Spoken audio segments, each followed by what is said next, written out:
Hello everyone, আশা করি সকলে ভালো আছো। সায়েন্স উইথ মুর্শিদা ইউটিউব চ্যানেলে তোমাদের সকলকে স্বাগত জানাচ্ছি। আজ তোমাদের জন্য খুবই গুরুত্বপূর্ণ একটি ক্লাস নিয়ে এসেছি। আজকের টপিক হলো জেনারেল নলেজ। আজকের ক্লাসটি সামনে যে পঞ্চায়েত এক্সাম আছে সেই এক্সামের উপর বেস করে তৈরি করা হয়েছে। তাহলে চলো শুরু করা যাক।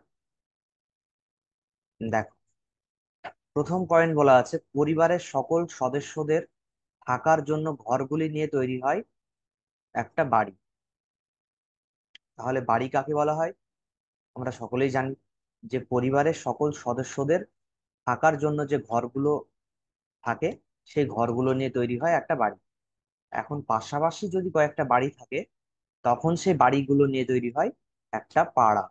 তাহলে পাড়া কাকে বলা হচ্ছে? যখন পাশাপাশি কয়েকটি বাড়ি থাকে তখন সেই বাড়িগুলোকে নিয়ে তৈরি হয় একটি পাড়া। তারপর দেখো, 3 নম্বর পয়েন্ট দেখো, পাশাপাশি কয়েকটি পাড়া নিয়ে গঠিত হয় একটি গ্রাম। তাহলে গ্রাম কখন বলবো কোনো একটা জায়গাকে?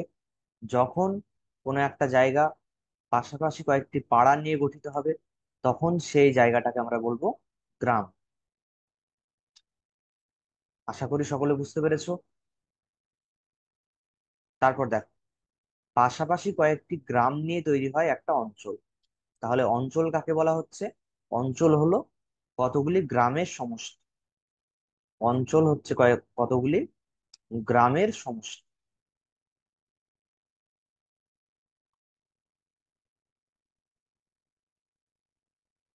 নেক্সট পয়েন্ট দেখো, শহরে পাশাপাশি কতগুলি ওয়ার্ড নিয়ে গঠিত হয় একটি থানা।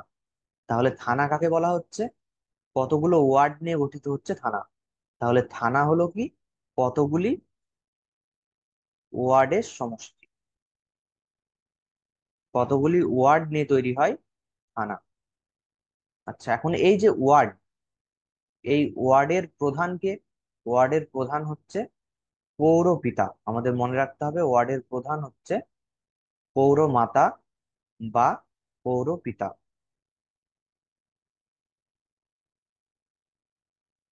আশা করি সকলে বুঝতে পেরেছো। পরের পয়েন্ট দেখো, পাশাপাশি কয়েকটি থানা নিয়ে গঠিত হয় একটি মহকুমা।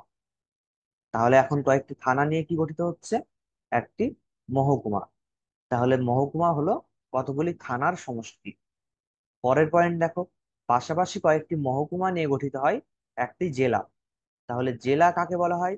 যখন কয়েকটি মহকুমা নিয়ে একটি বড় এলাকা তৈরি হয় তখন সেই এলাকাটাকে আমরা বলবো একটা জেলা।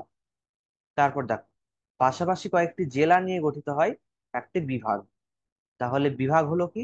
কয়েকটি জেলার সমষ্টি। কয়েকটি জেলার সমষ্টি হচ্ছে বিভাগ।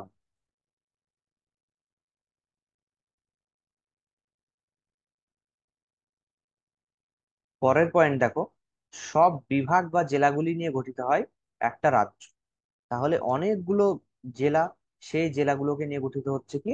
একটা রাজ্য। এখন এই রাজ্যের প্রধানকে কি বলা হয়? রাজ্যের প্রধানকে বলা হয় রাজ্যপাল।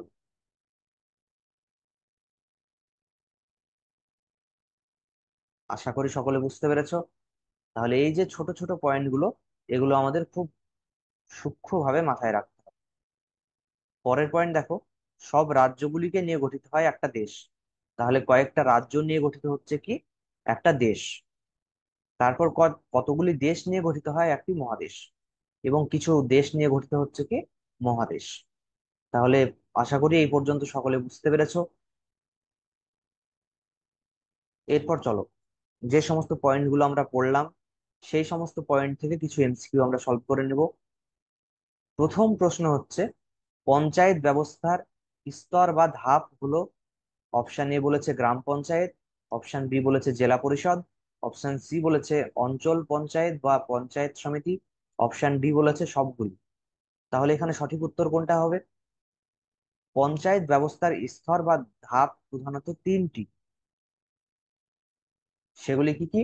প্রথম হলো গ্রাম পঞ্চায়েত, সেকেন্ড হচ্ছে জেলা পরিষদ, এবং থার্ড হচ্ছে অঞ্চল পঞ্চায়েত বা পঞ্চায়েত সমিতি।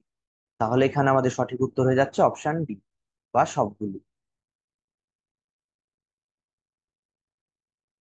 তারপর দেখো, জেলার প্রধান শাসককে কি বলে?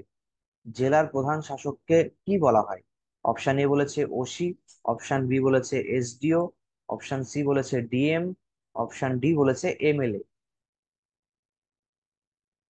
তাহলে জেলার প্রধান শাসক যিনি, তাকে বলা হয় ডিএম।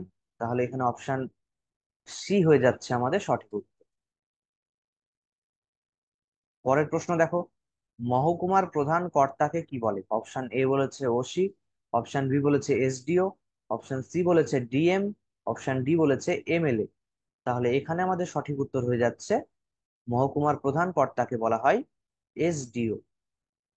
এসডিও কে বলা হয় মহকুমার প্রধান কর্তা। আশা করি সকলে বুঝতে পেরেছো।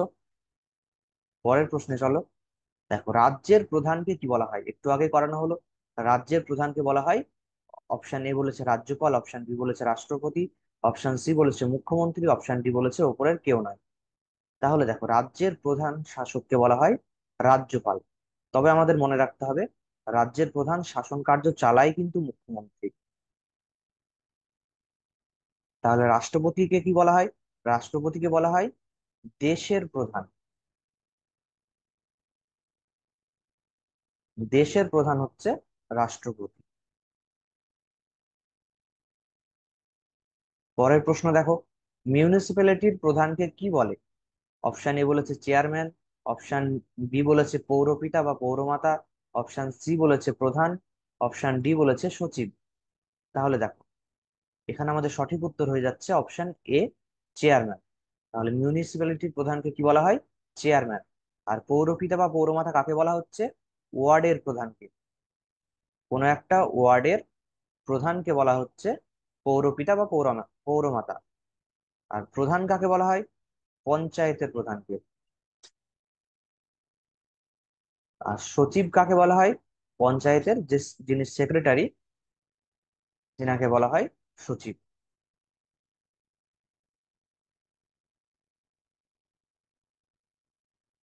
পরের প্রশ্ন দেখো, কর্পোরেশনের প্রধানকে কি বলা হয়? অপশন এ বলেছে চেয়ারম্যান, অপশন বি বলেছে পৌরপিতা বা পৌরমাতা, অপশন সি বলেছে মেয়র, অপশন ডি বলেছে সচিব। তাহলে এখানে আমাদের মনে রাখতে হবে, কর্পোরেশনের প্রধানকে বলা হয় মেয়র। অপশন সি হয়ে যাচ্ছে আমাদের সঠিক উত্তর।